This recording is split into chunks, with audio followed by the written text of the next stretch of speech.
দাম ভালো পাওয়ায় টাঙ্গাইলে প্রতি বছরই বাড়ছে সোনালী আঁশের চাষ।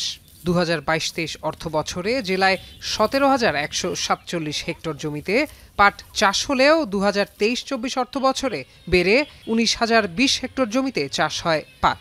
চলতি অর্থ বছরে 19,650 হেক্টর জমিতে পাট উৎপাদন হচ্ছে। পাট কাটা, জাগ দেওয়া ও ধোয়ার কাজে ব্যস্ত সময় পার করছেন টাঙ্গাইলের চাষিরা। পাট ধোয়ার কাজে পরিশ্রম বেশি, মজুরি কম, তারপরও থেমে নেই শ্রমিক। পাট চাষে অনেকেই যেমন লাভবান হয়েছেন, তেমনি বন্যার পানিতে পাট তলিয়ে যাওয়ায় ক্ষতির গল্প কম নয়। কৃষি অফিস থেকে পর্যাপ্ত সহযোগিতা না পাওয়ার অভিযোগও রয়েছে অনেক কৃষকের। তবে কৃষি বিভাগের দাবি, পাট চাষে কৃষকদের সহযোগিতা করা হচ্ছে। পাটের আবাদে খুব পরিশ্রম।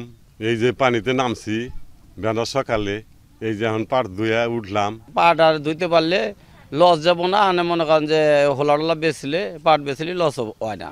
এখন পাট চাষ করি আমরা, মূল্যায়ন পাই না, বিদেশি রপ্তানি হয় না, তাহলে তো আমরা পাটের ন্যায্য মূল্যও পাই না। যদি সরকার উন্নত জাতের বেতন দিত তাহলে মনে করেন আর কেন লাগতো না, তাতে অনেক কৃষক উপকৃত হইতো। এবারও আমরা টাঙ্গাইল জেলায় 6,200 জন কৃষককে আমরা বীজ সহায়তা দিয়েছি এবং এই বীজ সহায়তা দেওয়ার ফলে আমাদের পাট চাষের এরিয়া বৃদ্ধি পেয়েছে।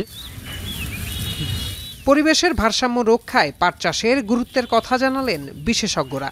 আমরা যদি পাট চাষ করার মাধ্যমে যদি আমরা কিছুটা হলেও কার্বন ডাইঅক্সাইডের পরিমাণ কমাতে পারি, কার্বন ডাইঅক্সাইডের পরিমাণ কমানো মানে কি, তারা কিন্তু বিনিময়ে অক্সিজেন প্রডিউস করে, যেটা আমরা ব্যবহার করি আর কি। সেই হিসেবে পাট আমাদের জন্য খুব উপকারী।